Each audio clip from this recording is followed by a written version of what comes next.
మరి ప్రపంచ పర్యావరణ దినోత్సవం సందర్భంగా స్థానిక ఇండియన్ రెడ్ క్రాస్ ఆఫీస్ యందు మొక్కలు నాటాము. మరి పర్యావరణం సంబంధించిన వాల్ పోస్టర్లని ఆవిష్కరించడమైంది. ఈ కార్యక్రమానికి జిల్లా యూటీఎఫ్ నాయకులు డాక్టర్ వెంకటేశ్వర గారు సంతోషకరం. మరి ఈ సందర్భంగా ప్రజలందరికీ తెలియపరిచేది ఏంటంటే, ప్రకృతిని కాపాడుకుందాం, పర్యావరణం రక్షిద్దాం. అప్పుడు భావితరానికి భరోసానిచ్చిన వారిగా ఉంటాం.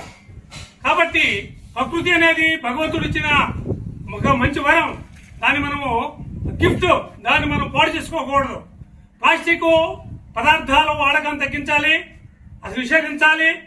మరి ప్లాంటేషన్ పెంచాలి, జీవ సమతుల్యతను కాపాడుకోవాలి.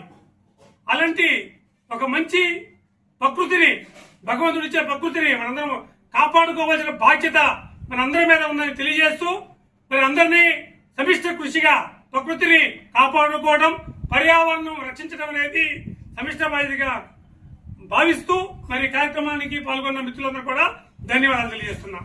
Thank you.